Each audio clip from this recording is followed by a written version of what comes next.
All right, we're here for our weekly volleyball press conference with head coach Carolyn Condit.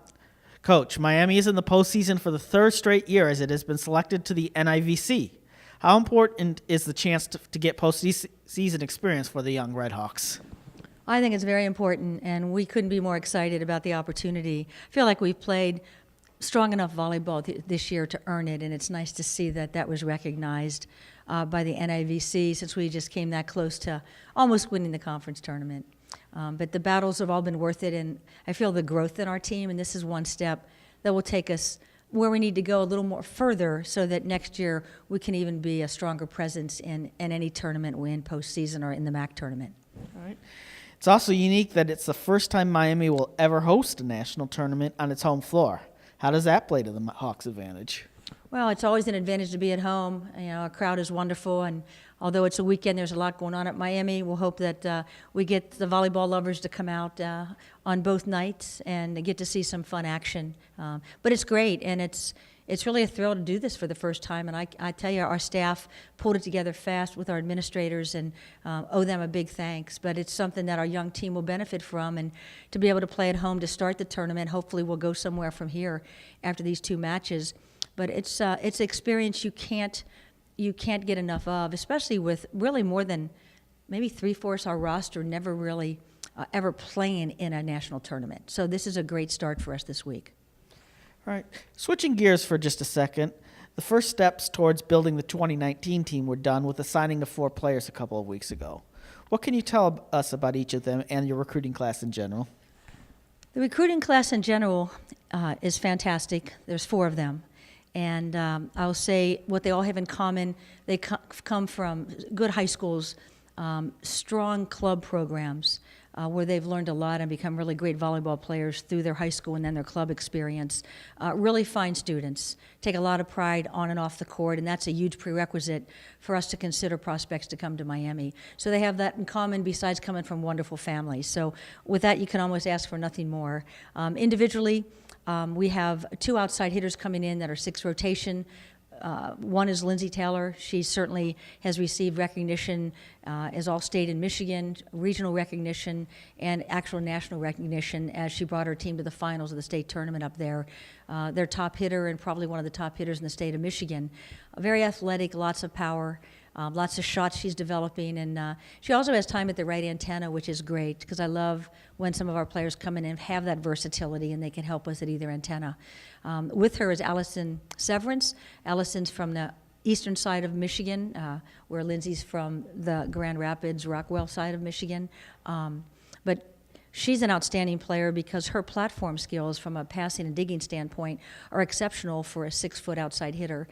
She's, in my opinion, is good enough to be a libero at times. So it's great to have such ball control come in with Allison, and she's also developed her power as she entered her senior year and has fine shots and developing a line shot. So just a real hard worker and someone that we'll benefit from as well. And then we have a middle coming in, again from the state of Michigan, Molly Mirabelli. And Molly has a strong arm, good feet. She's a player that probably has, I know for sure, has not reached her potential yet. She'll receive much more and earn more playing time in her club this year. We'll be under some fine coaches in that club system to help her develop. So we're real excited about Molly coming in and really making an impact in the middle for us, especially since we only have Margaret Payne for 1 more year, but we'd like to slow that year down with Margaret. And can't forget, we had to go south in Nashville area to recruit Jack Krumauer. And Jack's a libero who you can tell loves playing volleyball. She brings leadership and a voice to the court, to her team. It doesn't matter if it's high school or club.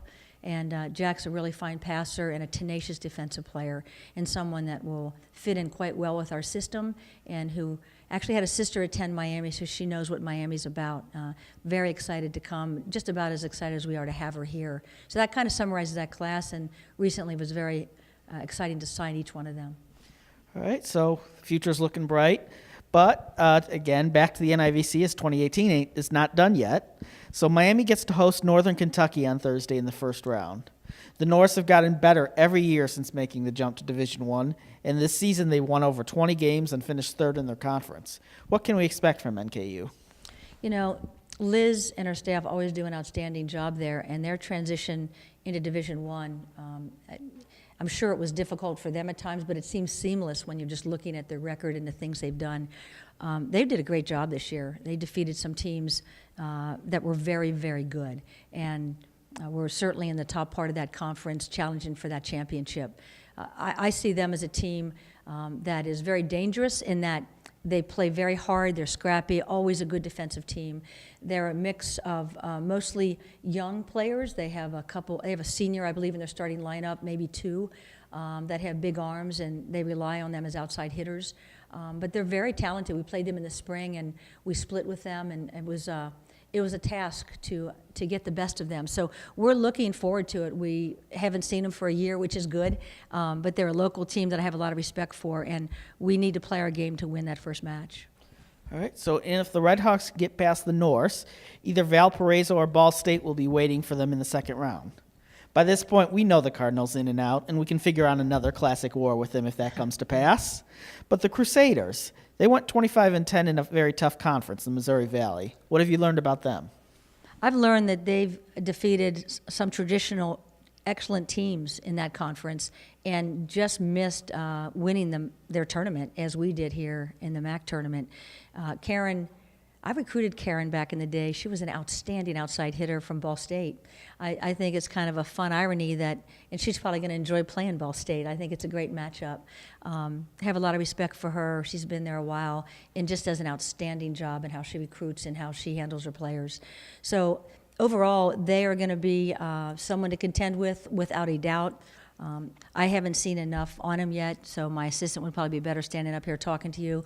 But I know Karen, and I know what she's done in the past, and this team seems to be very eager to play, and she's got some youth in her lineup. So it will be another war. I don't think there'll be an easy match in the national tournament, and so we need to just buckle up and get ready to go. And I'm excited we have a few more practices, and I feel our team will be ready.